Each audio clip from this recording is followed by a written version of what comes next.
Admiral Keith stood before the massive holographic display that showed the entire galaxy. Thousands of tiny lights blinked across the spiral arms, each one representing a known species, their homeworld, and their current threat level. The R, Complete Species Registry, was the pride of the Galactic Dominion. For 3,000 years, it had cataloged every thinking species in the galaxy. The registry never lied. It never made mistakes. It was perfect. Cathara's 4 arms moved across the control panel with practiced ease. Her purple skin gleamed under the soft blue light of the command center. As the head of Dominion Intelligence, she had spent most of her long life studying the data streams that flowed into the registry every day. New species were rare now. The galaxy had been mapped, cataloged, and organized. Today should have been like any other day. Admiral called Subcommander Vexon from across the room. His voice carried a strange note that made Cathara's head turn. In all her years of service, she had never heard Vexon sound confused. "We have received some unusual reports from Sector 7439. Cathara's primary eyes focused on him, while her secondary eyes continued to monitor the displays around her. "Define unusual, Subcommander." Vexon's scale shifted from green to a worried yellow. A patrol ship found debris from a Vorak raiding fleet. The entire fleet, Admiral, all 12 ships. The Vorak were known throughout the galaxy as pirates and raiders. Their ships were fast and deadly. They struck without warning and disappeared before anyone could respond. Most species paid them tribute rather than fight. The few that did fight usually regretted it. "Which species destroyed them?" Cathara asked. She was already pulling up the Sector 7439 files in her mind. The area was mostly empty space, with a few minor worlds belonging to the Zilani Trading Union. "That is the problem, Admiral. We do not know." Kaya's forearms stopped moving. She turned her full attention to Vexon. "Explain." The subcommander scales turned a deeper shade of yellow. "The debris field shows signs of kinetic weapons, very powerful ones. But the precision of the strikes is beyond anything we have seen. Each Vorak ship was hit in exactly the right place to cause complete system failure. The Zilani do not have that kind of firepower," Cathara said. She knew their specifications by heart. The Zilani were peaceful traders who barely maintained a defense fleet. "No, Admiral, and the weapon signatures do not match any known technology in the registry." Cathara felt something she had not experienced in centuries: uncertainty. She walked to the main display and called up the sector map. Sector 7439 appeared as a 3-dimensional image, showing star systems, trade routes, and known military assets. "Show me the debris field location." A red marker appeared near an unnamed star system at the edge of the sector. Cathara studied it carefully. According to the registry, that system had never been fully surveyed. The long-range scans showed several planets, but none were listed as inhabited by intelligent life. "Have we sent a science vessel to investigate?" "Yes, Admiral. The research ship Wisdom Eternal is already en route. They should arrive in 2 standard days." Cathar nodded, but felt uneasy. In 3,000 years, the registry had never encountered a mystery it could not solve. Every species had been catalogued. Every weapon system had been analyzed and recorded. Every military capability had been measured and documented. She called up the Vorak military files. The raiding fleet that had been destroyed was not just any fleet. It was commanded by War Captain Skelleth, one of their most experienced leaders. His ships carried the latest Vorthak technology, including energy shields, plasma cannons, and jump drives that could escape from almost any trap. "Subcommander, what was the condition of the Vorak's ships?" Vexon pulled up the analysis reports. "Complete destruction, Admiral. But the interesting thing is that their shields were never activated. The attacks came so fast that they had no time to defend themselves. This made no sense. Vorak raiders were always ready for battle. Their shields activated automatically when their sensors detected weapons fire. For them to be destroyed before they could even raise their defenses meant that whatever attacked them was incredibly fast and incredibly accurate. What kind of kinetic weapons caused this damage? The analysis team believes they were simple metal projectiles, possibly tungsten or a similar dense material. But they were traveling at impossible speeds. The impact energy suggests velocities that should not be achievable with known propulsion systems." Keith studied the damage reports. The projectiles had punched through Vorak armor like it was paper. Each shot had been placed with surgical precision. Engine compartments, weapon systems, bridge sections. Every vital system had been targeted and destroyed. Admiral Vexen continued, "There is something else. The projectiles appear to have been fired from multiple directions. Whoever attacked the Vorok surrounded them completely before opening fire. A coordinated ambush," Cathara mused. "That requires excellent intelligence and precise timing. Show me what species operate in that region." The display updated to show the known military forces within 50 light-years of the debris field. There were 3 minor species with small defense fleets, 2 Dominion patrol squadrons, and a Kronar hunting pack that had been tracking the Vorak raiders. "Contact the Kronar. Ask them if they were involved in this attack." Vexen's scales shifted to orange, indicating he was working with outside communications. After a few minutes, he looked up. "Admiral, the Kronar say they were still 3 days away when the attack occurred. They were following the Vorak raiders, but had not yet engaged them. The Kronar were warriors by nature. If they had destroyed the Vorak fleet, they would be bragging about it across the galaxy. The fact that they denied involvement was actually evidence that they were telling the truth." "What about the other species in the region?" "The Dominion patrol squadrons were in dock for maintenance. The minor species all have alibis. They were nowhere near the combat zone. And frankly, Admiral, none of them have the firepower to destroy a Vorthak raiding fleet." Keith felt her certainty cracking. For the first time in her long career, the registry could not provide an answer. Every known military force in the region had been accounted for. None of them could have carried out this attack.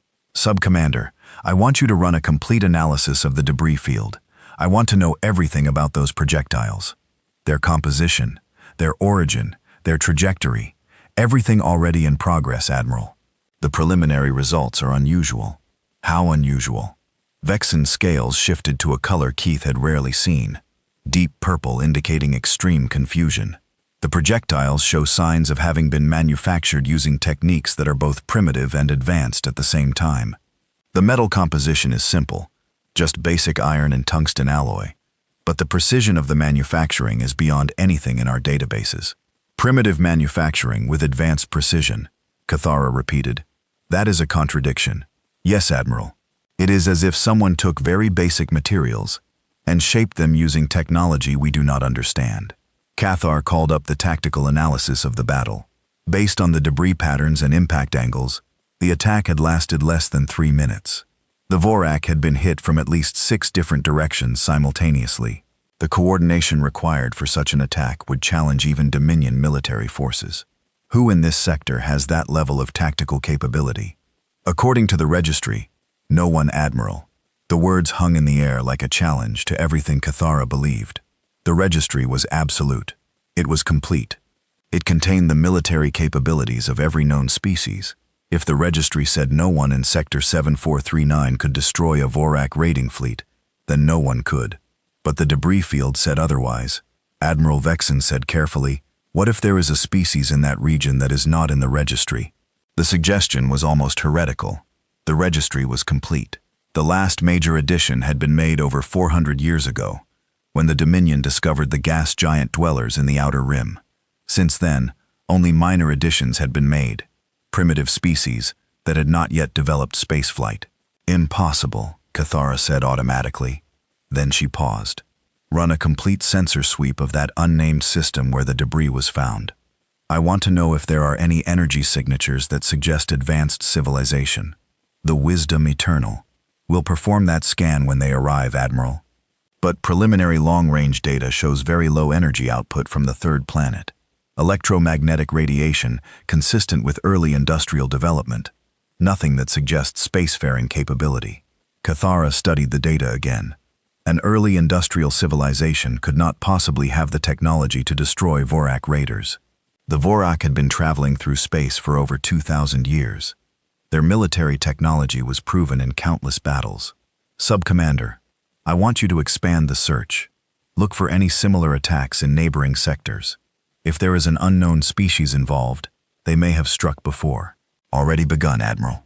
I have requested battle reports from all military commands within 100 light-years of Sector 7439. "Good. And Vexen, classify this investigation at the highest security level. If word gets out that the registry is incomplete, it could cause panic throughout the Dominion. The truth was that Cathara was already beginning to panic. The complete species registry was more than just a database. It was the foundation of Dominion power. Their ability to predict and counter any threat depended on knowing exactly what they faced. If there was a species out there with unknown capabilities had changed everything, Admiral Vexen said, his scales now showing rapid color shifts that indicated he was processing multiple data streams. I am receiving reports from neighboring sectors. There have been 3 similar incidents in the past year. All involve the complete destruction of raiding or scouting fleets. All show the same weapon signatures. Cathara felt her blood cool. 3 incidents. Why were these not reported to intelligence? They were classified as local enforcement actions, Admiral. Each sector command assumed that another known species was responsible. No one connected the incidents because they occurred in different regions. Show me. The galactic display updated to show 4 red markers scattered across nearly 50 light-year. Each one represented a destroyed fleet. As Cathara studied the pattern, she began to see a disturbing possibility. All 4 attack sites were near the edge of known space. All 4 involved fleets that had been operating in regions with minimal Dominion presence, and all 4 showed the same impossible combination of primitive materials and advanced tactics. Subcommander, plot a sphere of influence around that unnamed system. Assume a species with faster-than-light capability operating from there. What would their operational range be? The display updated to show a growing sphere of space centered on the mysterious system. As the sphere expanded, it encompassed all 4 attack sites. Admiral Vexen said quietly, "If this is correct, then we are dealing with a species that has been actively defending a territory of nearly 100 light-years diameter. They have been engaging and destroying any military forces that enter their space." Cathura stared at the display. 100 light-years of space, containing dozens of star systems. If there truly was an unknown species there, they had been hiding from the Dominion for thousands of years, while secretly building the capability to destroy some of the galaxy's most dangerous raiders. Get me a direct communication link with the Wisdom Eternal. I want to speak with Commander Zaxxon personally. Yes, Admiral. As she waited for the connection, Cathara found herself questioning everything she thought she knew about the galaxy. The registry had been built over 3 millennia by the greatest minds of the Dominion. It had seemed impossible that any thinking species could remain hidden for so long. But the evidence was clear. Someone or something was out there. Someone with technology that was both primitive and advanced. Someone who could coordinate attacks across multiple star systems. Someone who had been quietly eliminating any military presence that came too close to their territory. The communication link activated, showing the worried face of Commander Zaxxon. His normally calm expression showed signs of stress. "Admiral Cathara, I am glad you contacted me. We have arrived at the unnamed system, and I have some disturbing news to report." "Tell me, Commander." "Admiral, there is definitely intelligent life on the 3rd planet. We are detecting organized electromagnetic signals, artificial satellites, and what appear to be space launch facilities. But Admiral, they have been watching us since we arrived." Cathara felt a chill run through her body. "Explain." "We received a transmission from the planet's surface shortly after entering the system. It was in an unknown language, using communication protocols not found in any of our databases. Admiral, whoever they know we are here, and they are not afraid of us." For the first time in 3,000 years, the Galactic Dominion had encountered a species that was not in the complete species registry. And based on the evidence of 4 destroyed fleets, this unknown species was not to be underestimated. The galaxy had suddenly become a much more dangerous place. Commander Zaxxon stood on the bridge of the Wisdom Eternal, staring at the blue and white planet that filled the main view screen. It looked peaceful enough. Swirling clouds, vast oceans, and brown and green continents. The kind of world that usually hosted simple life forms still learning to use fire. But the sensor readings told a different story. Commander reported Science Officer UL. "I am detecting over 800 artificial satellites in orbit around the planet. Most appear to be communication and observation devices. Some are much larger, possibly weapons platforms." "Weapons platforms." Zaxxon's antenna twitched with interest. "What kind of weapons?" "Unknown, Commander. The technology is not in our databases, but the power readings suggest they are capable of significant destructive output. Zaxxon studied the tactical display. The satellites were positioned in a careful pattern that provided complete coverage of the planet's orbital space. It was a defensive network designed by someone who understood military strategy. Any signs of spacefaring vessels? Yes, Commander. We are detecting at least 30 small craft in the outer system. They appear to be patrol ships or scouts. Very primitive construction, chemical rockets and basic fusion drives, but they are moving in coordinated patterns. The communications officer, Talana, suddenly looked up from her station. Commander, we are receiving another transmission from the planet's surface. Put it on speakers. The bridge filled with sounds that made no sense to any of them.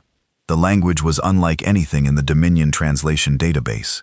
The sounds were sharp and quick, with none of the flowing tones used by most civilized species. Translation matrix status? Zaxxon asked.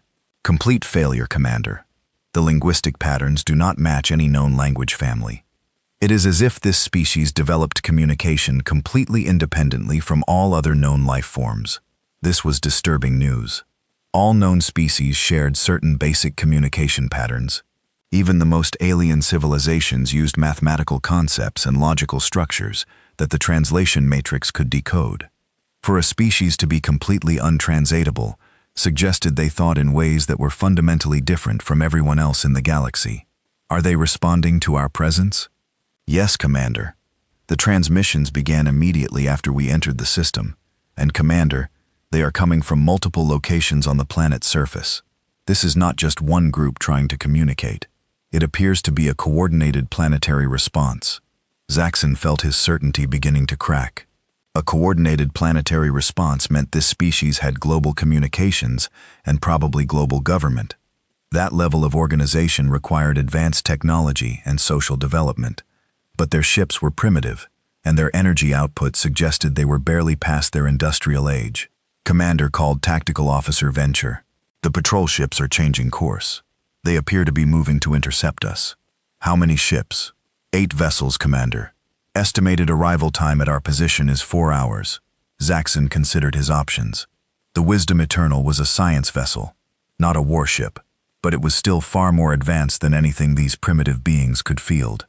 His shields could probably withstand anything they might throw at him, and his weapons could destroy their entire fleet if necessary. Maintain course and speed, he ordered.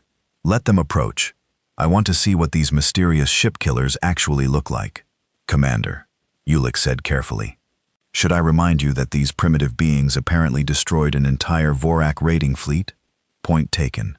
Science officer, raise shields and charge weapons, but do not target the approaching vessels unless they show hostile intent. The hours passed slowly as the unknown ships approached.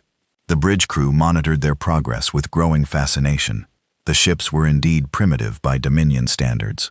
Crude metal constructions with chemical exhausts and electromagnetic signatures that screamed of early space technology. But they moved with purpose and precision that suggested their crews knew exactly what they were doing. Commander Talana reported the unknown vessels are attempting to establish communication again. They are using basic mathematical sequences now. Prime numbers, geometric shapes, that sort of thing. At least they understand universal concepts, Zaxxon muttered. Respond with the same mathematical sequences. Let them know we received their message. The response came quickly. More complex mathematics, followed by what appeared to be star charts and orbital mechanics. Whoever these beings were, they understood space and physics well enough to explain their location and movement patterns. They are trying to establish a common language, Talana said. This is actually quite sophisticated for a primitive species. Commander Bentar interrupted. Long-range sensors are detecting something unusual in the outer system. Multiple debris fields that we did not notice on our initial scan. Show me.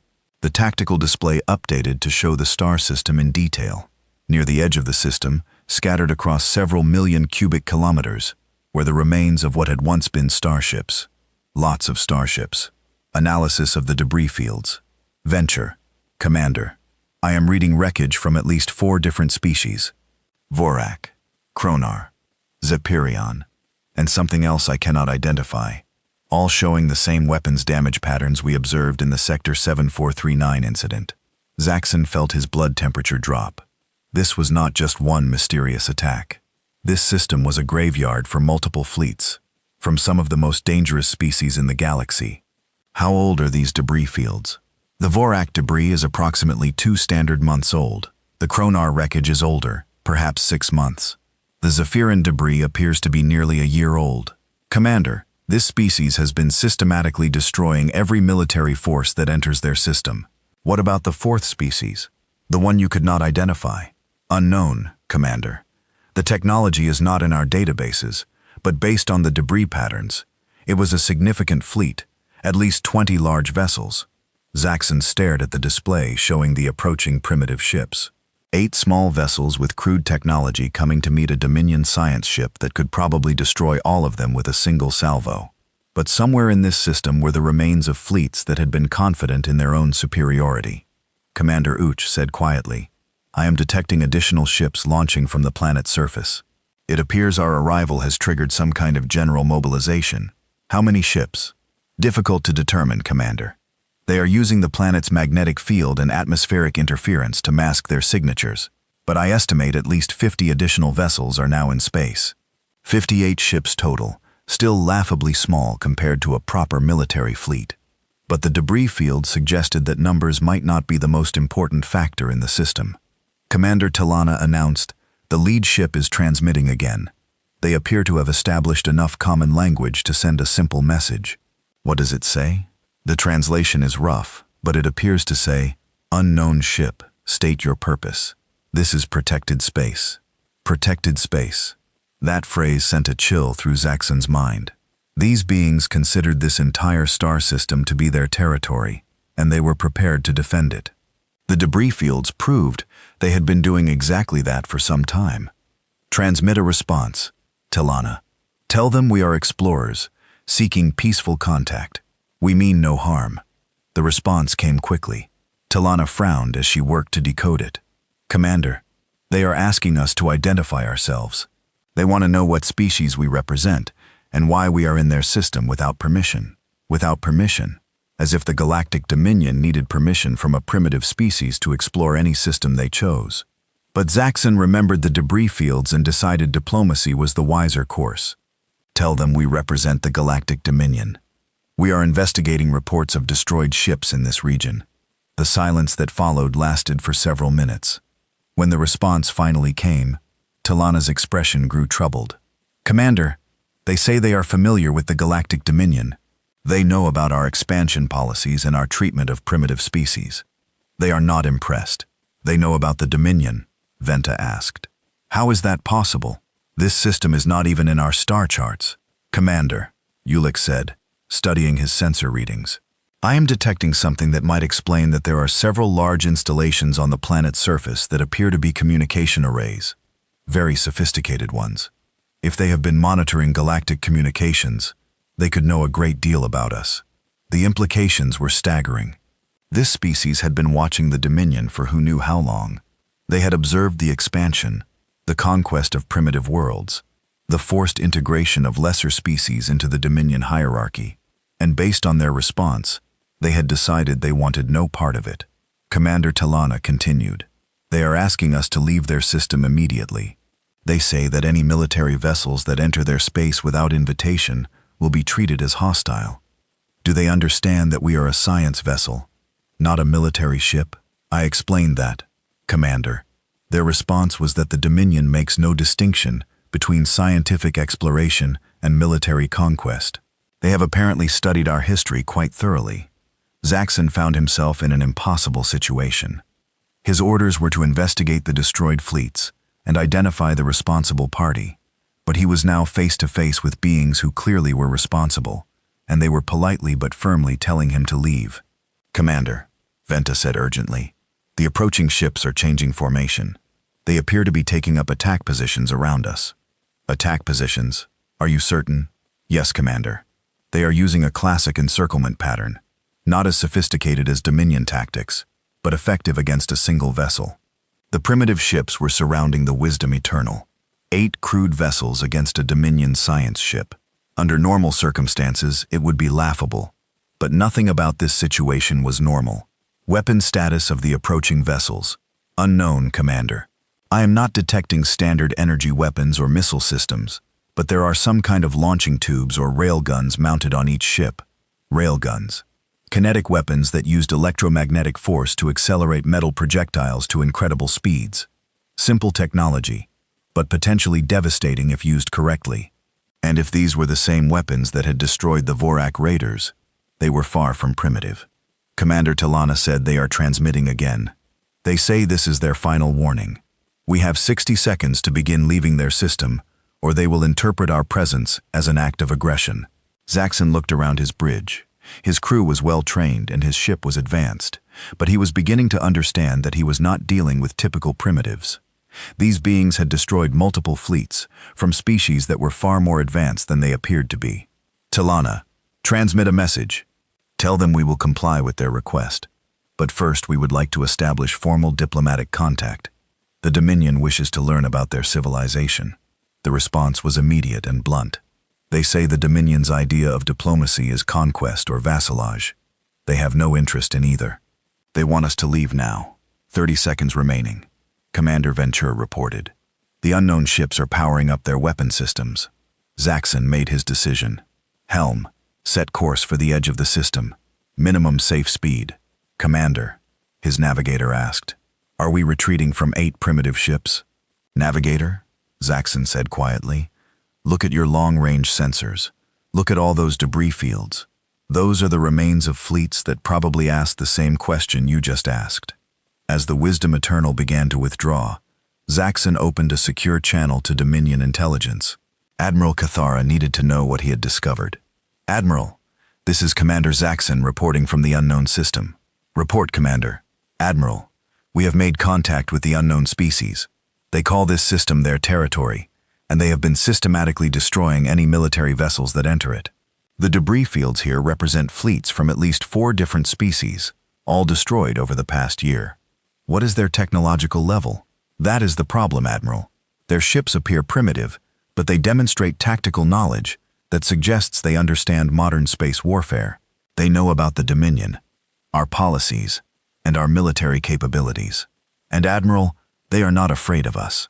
The silence from the other end of the channel lasted for several long moments. Commander, are you telling me that a primitive species has been monitoring the Dominion and destroying any fleet that approaches their territory? Yes, Admiral. And based on their communications, they have no intention of joining the Dominion or acknowledging our authority.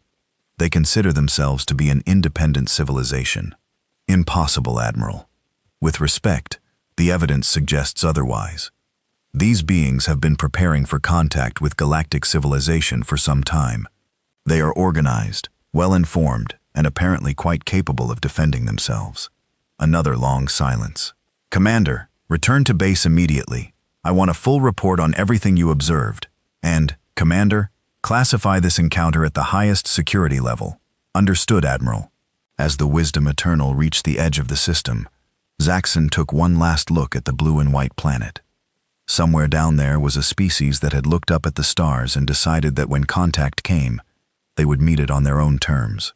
The galaxy had just become a much more complicated place. War Captain Thakur of the Kronar Dreadnought Bone Crusher was in a very bad mood.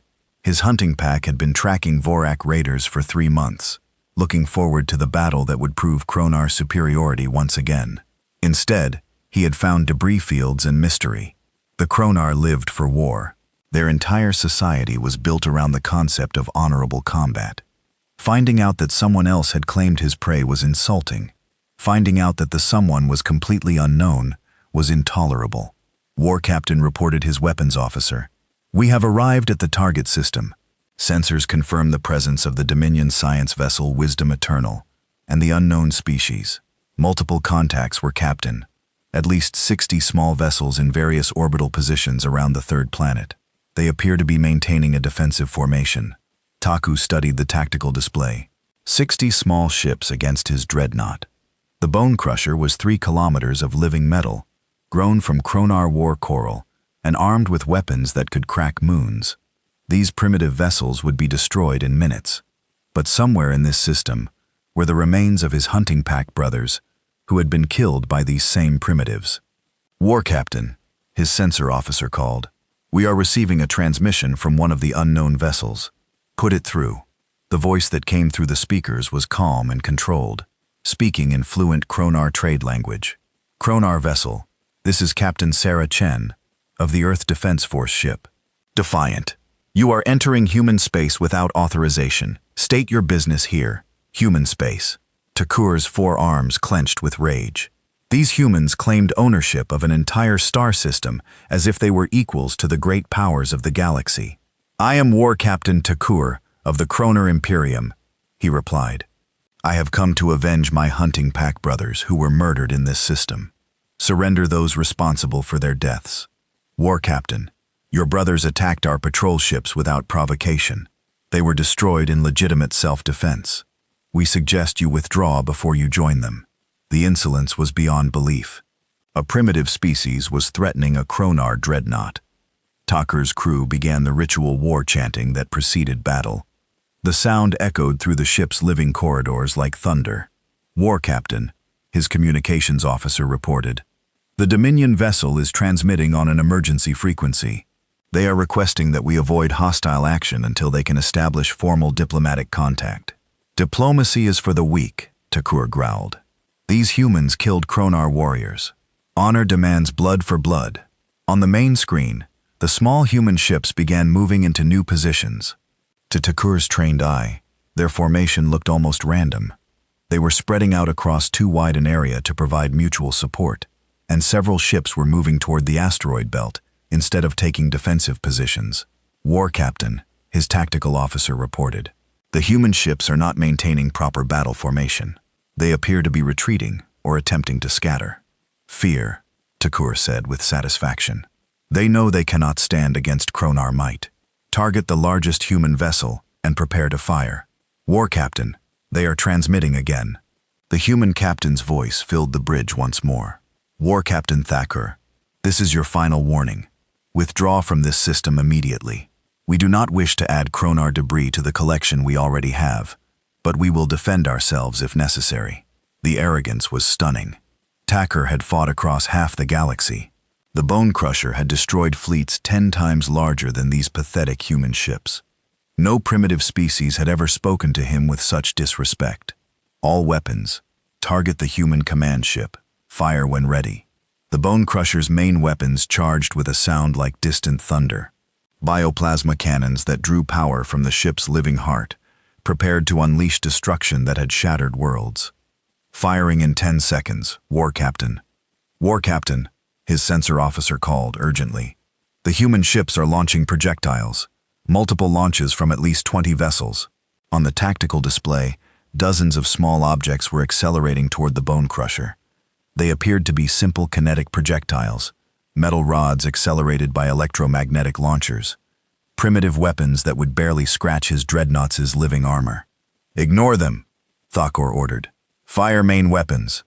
The Bone Crusher's plasma cannons fired, sending streams of star-hot energy toward the human command ship, but the small vessel was no longer where it had been. In the seconds between targeting and firing, it had changed course and accelerated behind a large asteroid. Target missed. War Captain, the human ship used the asteroid as cover. Impossible. No chemical rocket can accelerate that quickly. War Captain, the human projectiles will impact in 15 seconds. Thakur studied the incoming projectiles with amusement. Simple metal rods, no explosive warheads, no energy fields. Even if they somehow penetrated his shields, they would cause minimal damage to his mighty ship. Let them come. Kronar armor fears no primitive weapons. The first projectile hit the Bone Crusher shields at 90% the speed of light. The shield generators designed to deflect energy weapons and explosive missiles were not prepared for the incredible kinetic energy of a metal rod traveling at relativistic speeds. The shields flickered and failed as the projectile punched through them like they were not there. The rod hit the ship's armored hull with the force of a nuclear weapon. Hull breach in Section 7. His damage control officer called Atmosphere Loss Structural Damage Weapons Grid offline in that sector. More projectiles arrived in rapid sequence, each one targeted at a specific system. The humans had somehow calculated the exact locations of his ship's vital components and were hitting them with impossible accuracy. War Captain, his tactical officer said, his voice filled with disbelief. They are using our own sensor emissions against us. Each time we scan their ships, they are using the reflection patterns to map our internal structure. The implications hit Takur like a physical blow. The humans were not just firing randomly. They were using his ship's own active sensors to identify weak points and critical systems. Every scan he performed gave them more targeting information. "Seesaw active scanning," he ordered. "Switch to passive sensors only," but it was too late. The humans had already gathered enough information. More projectiles arrived, each one striking exactly where it would cause maximum damage. Engine compartments, weapon systems, life support centers. Everything was being systematically destroyed. "War Captain," his weapons officer called. "I have a firing solution on the human command ship." "Fire." The plasma cannon fired again. But once more, the human ship was not where his targeting system expected it to be. The small vessel had used the gravity well of a nearby moon to slingshot itself into a completely different orbit. "How are they maneuvering like that?" Thakur demanded. "Chemical rockets cannot generate that kind of acceleration."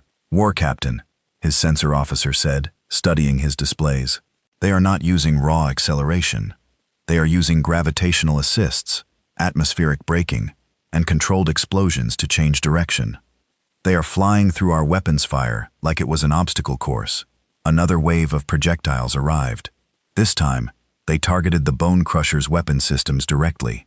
The bioplasma cannons, grown from living coral and nurtured for centuries, died as tungsten rods punched through their organic matrices. All main weapons offline, War Captain. Secondary weapons also offline, War Captain. They hit the power coupling nexus. Thakur stared at his tactical display in growing horror. In less than 10 minutes, these primitive humans had systematically destroyed his dreadnoughts' offensive capabilities. Not through superior firepower or advanced energy weapons, but through precision targeting and impossible accuracy. "War Captain," his communications officer reported. "The human captain is transmitting again." "What does she say?" "She is offering to allow us to evacuate to escape pods before she destroys our ship completely." The insult was beyond endurance. A Kronar war captain did not abandon his ship to primitives. But as Thakur looked around his bridge, he saw the faces of his crew. They were warriors, but they were not fools. The Bone Crusher was dying, and everyone knew it. "War Captain," his damage control officer called. "Massive structural failure in the port sections. The living armor is trying to heal itself, but the damage is too extensive. We have maybe 15 minutes before complete hull collapse." "How?" Thakur asked, more to himself than to his crew. "How are they doing this?" His tactical officer had been studying the sensor logs. "War Captain, I believe I understand their strategy. They are not fighting us ship to ship. They are fighting us as a single organism using multiple bodies." "Explain." "Each human ship is sharing targeting data with all the others. When one ship identifies a weakness, they all know about it instantly. When one ship distracts us, the others use that distraction to attack from different angles. They are coordinating their movements, like they are all parts of the same mind. Impossible coordination like that requires quantum communication arrays." Thakur said primitive species do not have that technology. "With respect, War Captain, these humans appear to be a very unusual primitive species." More projectiles arrived, these ones targeting the ship's life support systems. The Bone Crusher was not just losing its ability to fight. It was losing its ability to keep its crew alive. "War Captain," his communications officer said quietly. "The human captain is transmitting again. She says this is our final opportunity to evacuate. She is detecting massive structural failures throughout our ship." Thakur looked at his proud dreadnought dying around him. 3 kilometers of living metal, the product of centuries of Kronar biotechnology, being systematically destroyed by crude kinetic weapons, fired by ships that looked like they were built in primitive workshops. But they were not primitive. He realized they were different. They fought with weapons and tactics that no one in the galaxy had ever seen before. They used basic physics and advanced mathematics to turn simple materials into devastating weapons. "War Captain," his sensor officer called. "I am detecting massive power buildup from multiple human ships. They appear to be preparing for a final salvo." Thakur made the hardest decision of his warrior's life. All crew to escape pods. Abandoned ship. The evacuation was swift and efficient. Kroner warriors might be proud, but they were not stupid. Within minutes, dozens of escape pods were launching from the dying dreadnought. As his own pod cleared the ship, Takur watched the human ships fire their final salvo. 20 tungsten rods struck the bone crusher simultaneously, hitting the ship's central power core. The explosion that followed lit up the entire star system. From his escape pod, Takur could see the human ships regrouping in a perfect formation. They had lost no vessels in the battle, not one. A primitive species had destroyed a Kronar dreadnought without suffering a single casualty. His communication system crackled to life. The human captain's voice was respectful but firm.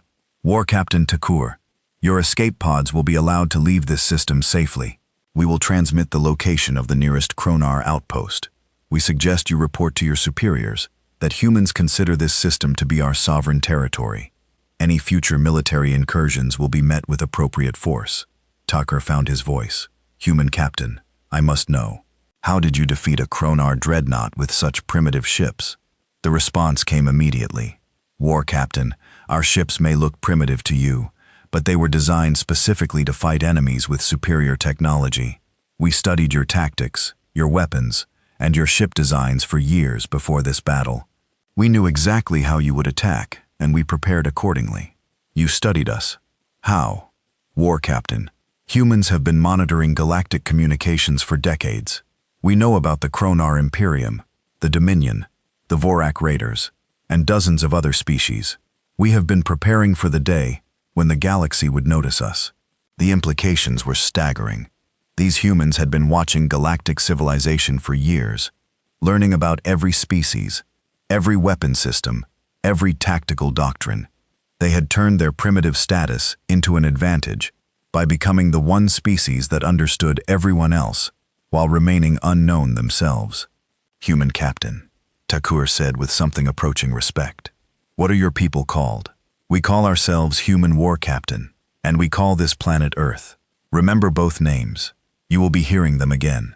As the escape pods began their journey toward Kronar space, Takur found himself with a new understanding of the galaxy. Somewhere out there was a species that had turned weakness into strength, primitive technology into devastating weapons, and isolation into perfect preparation. The Kronar Imperium needed to know about this. The entire galaxy needed to know.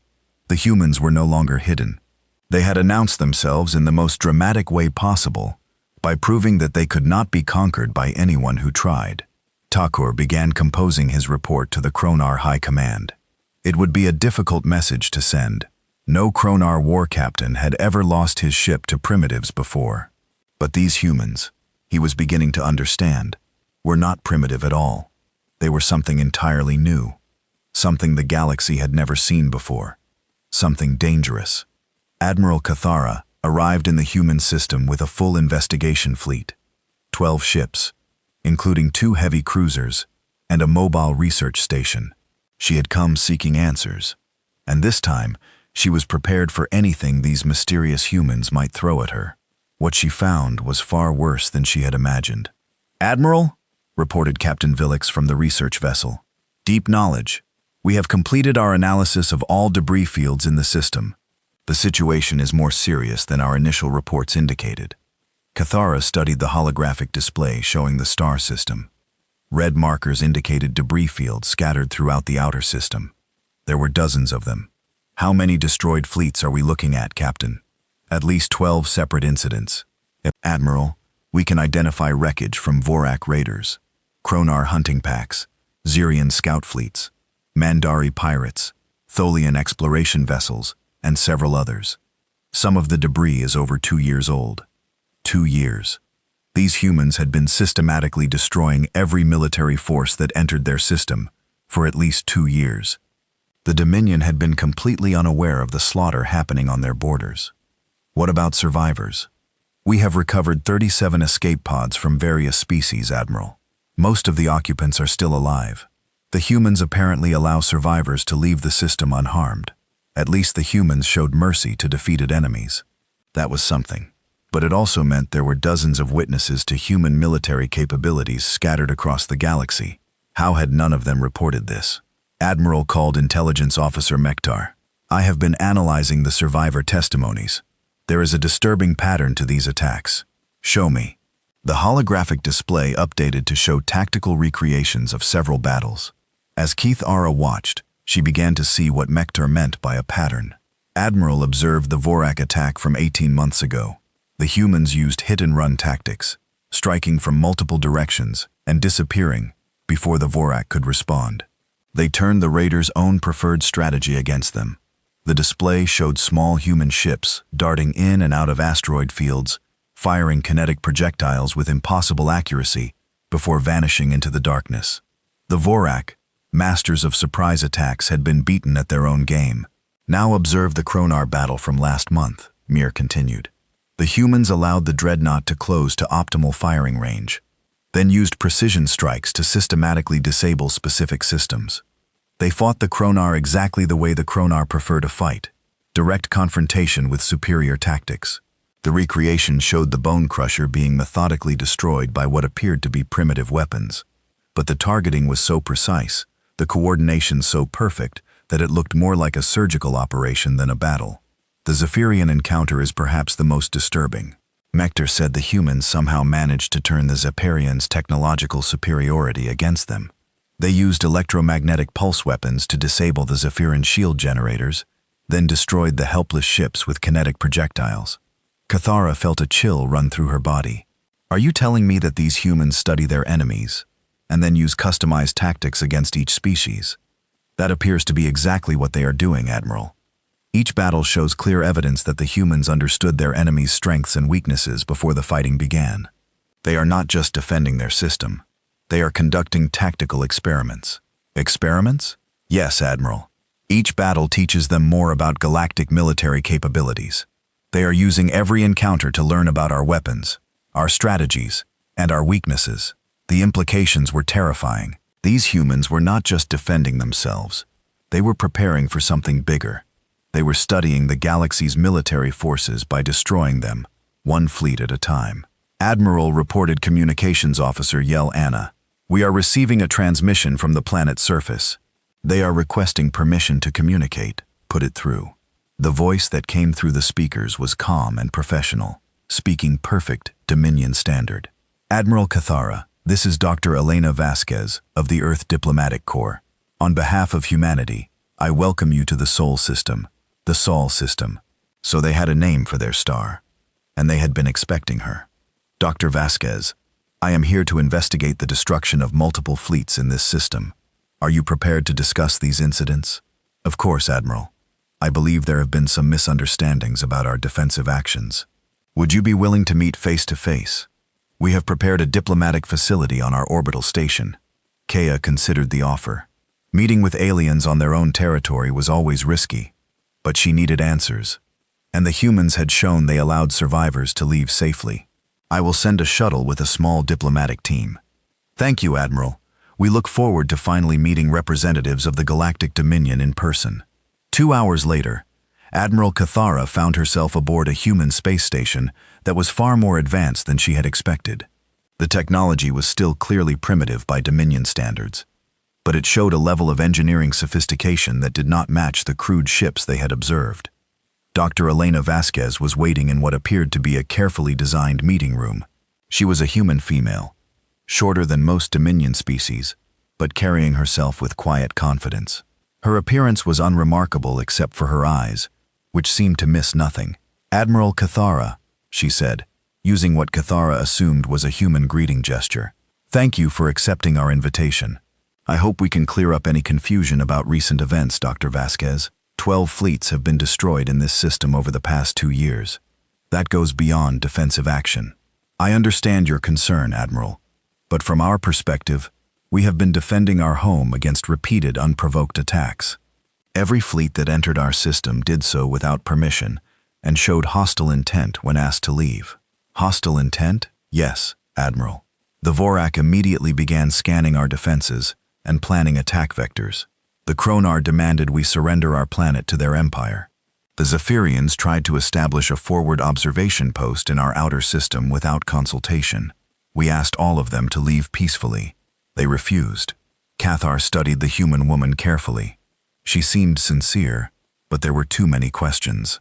Dr. Vasquez, How does a pre-spaceflight civilization develop the capability to destroy advanced military fleets? Who told you we were pre-spaceflight, Admiral? The question caught Cathra off guard. Our sensors detected early industrial-level electromagnetic emissions from your planet. Your energy output suggests a civilization that has not yet developed. Fusion power. Dr. Vasquez smiled, and something in that expression made Cathara nervous. Admiral, what you detected was exactly what we wanted you to detect. We have been monitoring galactic communications for over 40 years. We know how your sensors work, and we know how to hide from them. You have been hiding your true technological level. Admiral, when a primitive species discovers that the galaxy is full of advanced civilizations, with a history of conquering less developed worlds, what would you expect them to do? The logic was uncomfortable but undeniable. If a primitive species learned about galactic civilization, their first priority would be avoiding conquest. So you developed stealth technology to hide your advancement, among other things. Yes, but more importantly, we developed intelligence-gathering capabilities. We have been studying every species in the galaxy for decades. We know your military capabilities, your tactical doctrines, and your weaknesses. Our weaknesses? Yes, Admiral. The Vorak rely too heavily on speed and surprise. Deny them that advantage, and they become vulnerable. The Kronar are brave warriors, but they follow predictable attack patterns. The Zepyrians trust their technology too much, and do not adapt when it fails them. Dr. Vasquez activated a holographic display that showed detailed analyses of various galactic military forces. The depth of information was staggering. Ship designs, weapon specifications, tactical manuals, psychological profiles of military leaders. How did you gather all this intelligence? Admiral, your civilizations broadcast an enormous amount of information into space. Military communications, technical specifications, tactical discussions. We have been listening for 40 years. We probably know more about galactic military capabilities than most galactic governments do. Keith felt her certainty crumbling. These humans had turned their primitive status into the ultimate intelligence advantage. While everyone else assumed they were insignificant, they had been studying and preparing. Dr. Vasquez, what do your people want? That is a very simple question with a complex answer, Admiral. We want to survive. We want to remain independent, and we want to be left alone to develop on our own terms. The Dominion does not usually allow independence to species within our sphere of influence. We are aware of that, Admiral. We are also aware that the Dominion's preferred methods are diplomatic pressure, followed by economic integration, followed by political absorption. We have studied your expansion patterns very thoroughly, and you object to this process. Admiral, we have observed what happens to species that join the Dominion. They lose their independence, their unique cultures, and their right to self-determination. We have no interest in that future. Cathara studied the human woman carefully. There was no hostility in her words, but there was absolute determination. Dr. Vasquez, the Dominion offers protection, advanced technology, and access to galactic trade networks. These are significant benefits. Admiral, we prefer to develop our own technology and establish our own trade relationships. As for protection, I think recent events have demonstrated that we are quite capable of defending ourselves. That was certainly true. The debris fields throughout the system were proof of that. What happens if the Dominion decides that your independence is not acceptable? Dr. Vasquez's expression did not change, but something in her eyes grew harder. Admiral, we have been preparing for that possibility for 4 decades. Every fleet that has attacked us has taught us something new about galactic warfare. We are very fast learners. The threat was politely stated but completely clear. The humans were not just defending their current territory. They were preparing for larger conflicts. Dr. Vasquez, are you threatening the Galactic Dominion? Not at all, Admiral. We are simply explaining that we intend to remain independent. How the Dominion chooses to respond to that intention is entirely up to you. Keith realized she was facing a species unlike any in the registry. The humans combined primitive technology with advanced intelligence gathering, defensive capabilities with strategic thinking, and polite diplomacy with absolute determination. Dr. Vasquez, I must ask you directly, are humans planning to expand beyond this system? Eventually, yes, but not through conquest, Admiral. We plan to explore, to learn, and to establish peaceful relationships with other independent civilizations. We have no interest in empire building, and if you encounter resistance to your expansion, then we will defend ourselves, just as we have been doing here. The conversation continued for several more hours. But Cathara already understood the essential truth. Humanity was not going to submit to Dominion authority. They had spent decades preparing to resist, and they had proven their capability to do so effectively. When she returned to her flagship, Cathara found herself facing the most important decision of her career. She could recommend military action against humanity, knowing it would likely fail and cost thousands of lives. She could recommend acceptance of human independence, knowing it would set a dangerous precedent for other species. Or she could recommend something that had never been tried before in Dominion history. As she began composing her report to the Dominion Council, Admiral Cathara realized that the galaxy was about to change in ways that no one could predict. The humans had introduced a new factor into galactic politics, the possibility that a species could choose its own destiny and make that choice stick through superior intelligence and determination. It was a terrifying and wonderful thought. The Dominion Council chamber had not seen such chaos in over 1,000 years. Representatives from dozens of species argued, threatened, and demanded action, as Admiral Cathara's report was discussed for the 4th consecutive day. "This is impossible," declared Councillor Vex of the Mandray Commercial Guild. "A primitive species cannot simply declare independence from galactic civilization. It sets a dangerous precedent." "Dangerous precedent," countered Councillor Yelena of the Pacifist Union. "They destroyed 12 military fleets. What precedent does that set if we attack them?" High Chancellor Mordak raised his primary hand for silence. The ancient Zelani had ruled the Dominion Council for over 2 centuries, and his word carried absolute authority. "Councillors, we must deal with facts, not fears. Admiral Cathara, please summarize your findings for the Council once more." Admiral Cathara stood before the Assembly, her forearms held in the formal position of military reporting. "High Chancellor, the species known as humans have been systematically studying galactic civilization for over 4 decades. They possess detailed intelligence on our military capabilities, political structures, and expansion strategies.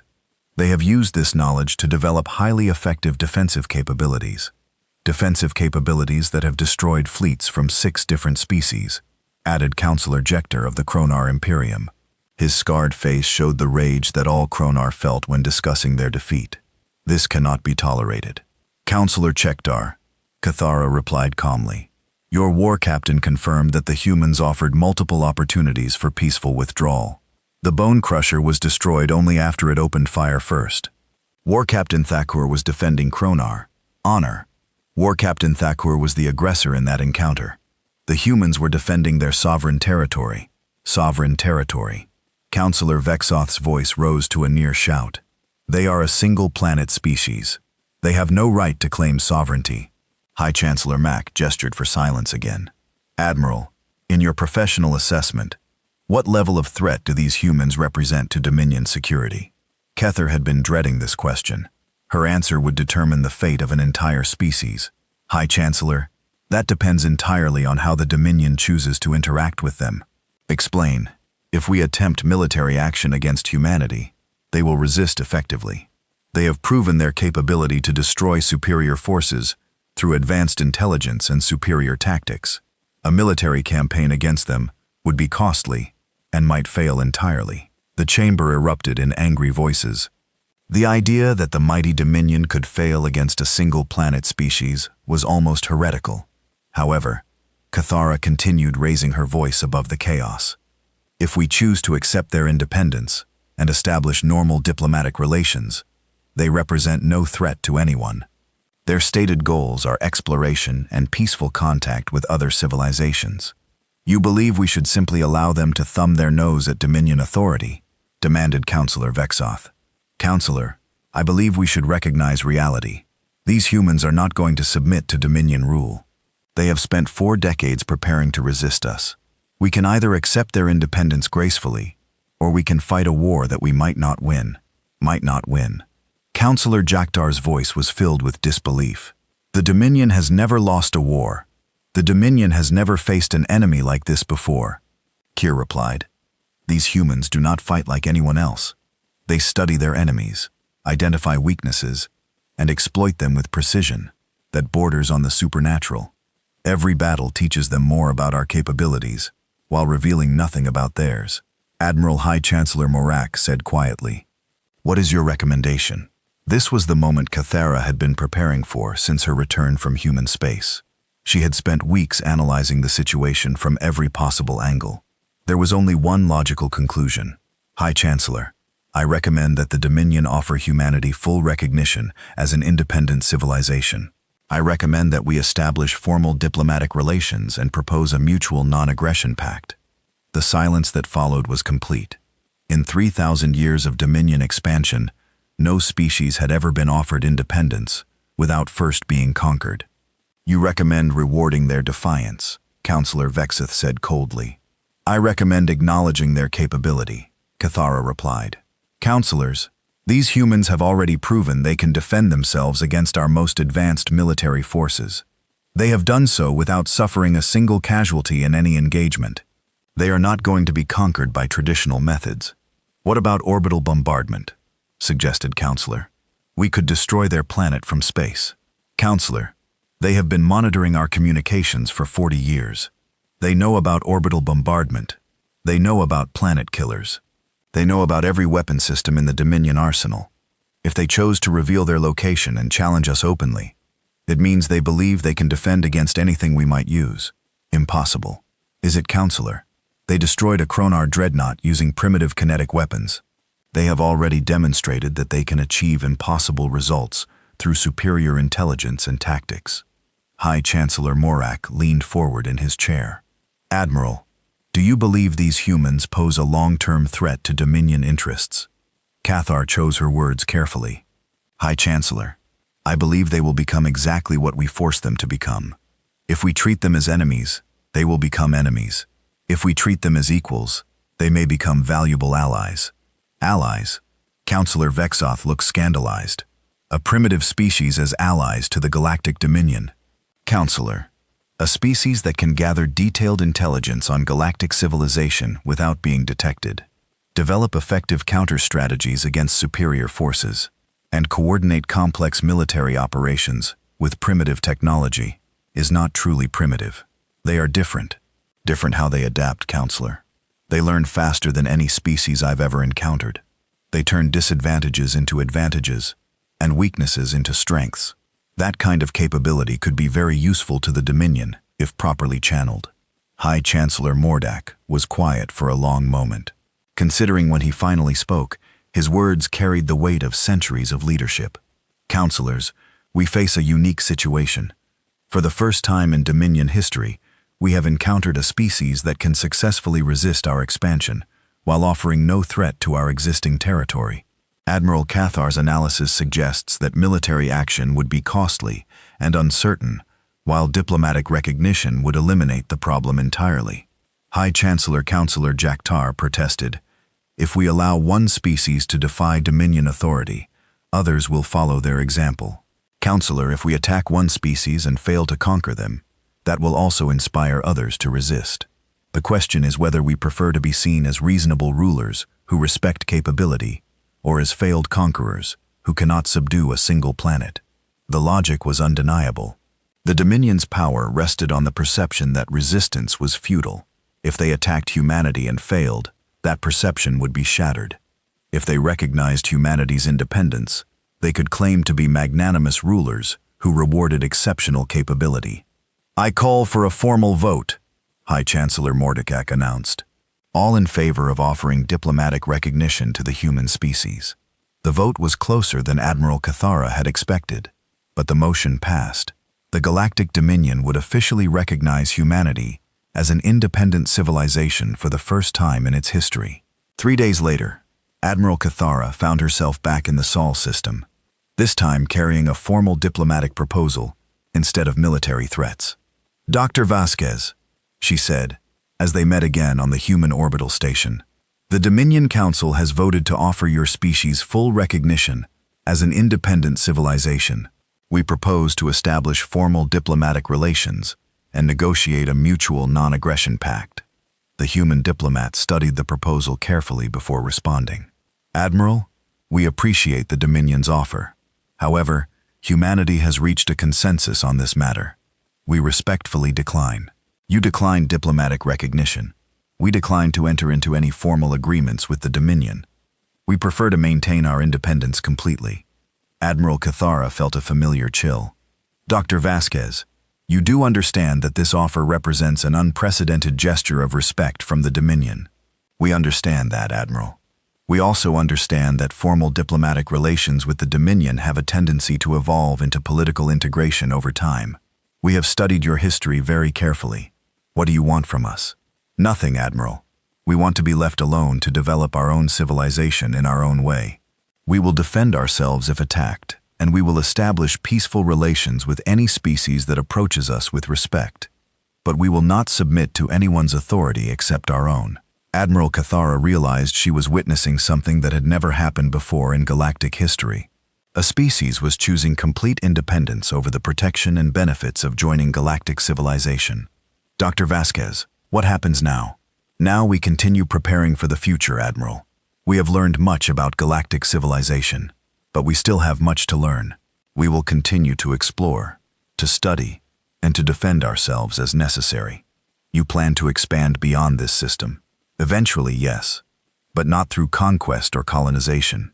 We plan to explore the galaxy as independent beings, establishing relationships with other independent species, and learning from every encounter. As Admiral Cathara prepared to leave the Sol system for the final time, she updated humanity's entry in the complete species registry. The file now read, Species, Human Homeworld, Earth, Sol system, Technology level, Variable, estimated equivalent to level 712. Military capability, extremely high threat assessment, extreme if provoked, minimal if left alone. Political status, independent special notes.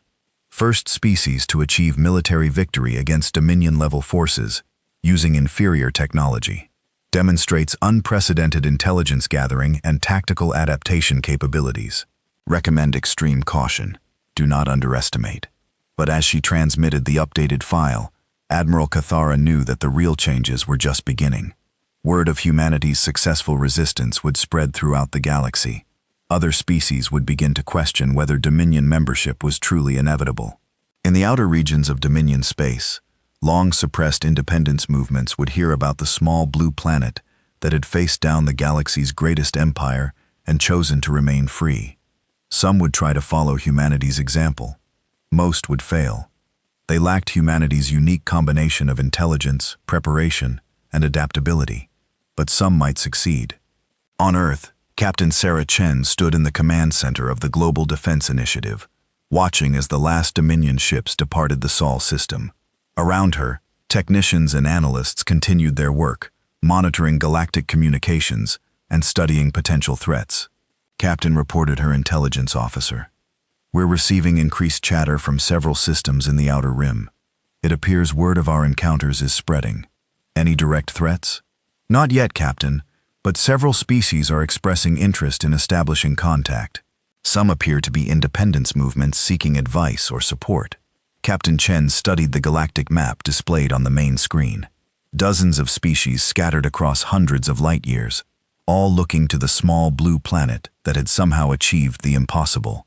Send a message to all interested parties, she ordered.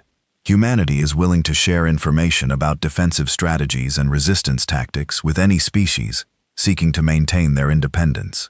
We do not offer military support, but we do offer knowledge. Yes, Captain. And Captain, we're also detecting increased activity in several human shipyards. The Independence-class vessels are ahead of construction schedule. Captain Chen smiled. The Independence-class ships were humanity's first true interstellar vessels, designed to explore the galaxy while defending human interests wherever they traveled. They incorporated everything humanity had learned from studying galactic technology, combined with uniquely human innovations. Excellent. How soon until the first squadron is ready? 6 months, Captain. The Freedom, Defiance, Liberty, and Determination should be ready for their maiden voyages. Good.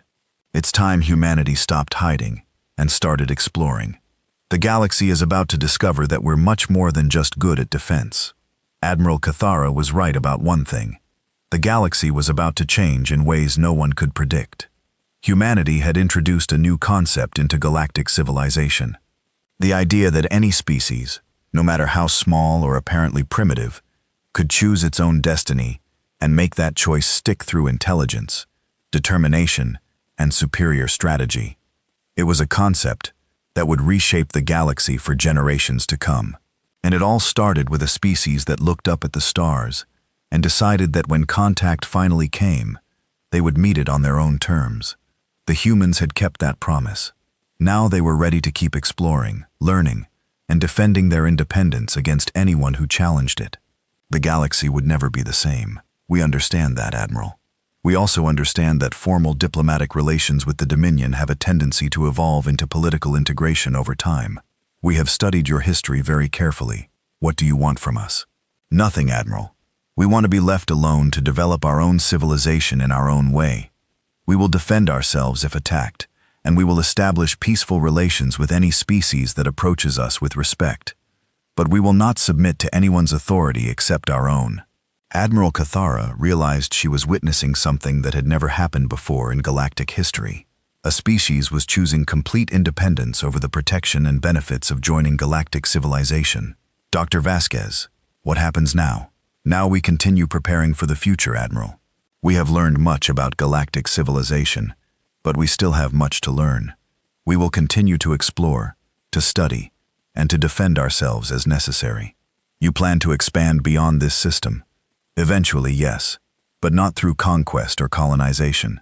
We plan to explore the galaxy as independent beings, establishing relationships with other independent species and learning from every encounter. As Admiral Cathara prepared to leave the Sol system for the final time, she updated humanity's entry in the complete species registry. The file now read, Species Human Homeworld Sol System. Technology level variable, estimated equivalent to level 712. Military capability, extremely high threat assessment, extreme if provoked, minimal if left alone. Political status, independent special notes. First species to achieve military victory against Dominion-level forces using inferior technology. Demonstrates unprecedented intelligence gathering and tactical adaptation capabilities. Recommend extreme caution. Do not underestimate. But as she transmitted the updated file, Admiral Cathara knew that the real changes were just beginning. Word of humanity's successful resistance would spread throughout the galaxy. Other species would begin to question whether Dominion membership was truly inevitable. In the outer regions of Dominion space, long-suppressed independence movements would hear about the small blue planet that had faced down the galaxy's greatest empire and chosen to remain free. Some would try to follow humanity's example. Most would fail. They lacked humanity's unique combination of intelligence, preparation, and adaptability.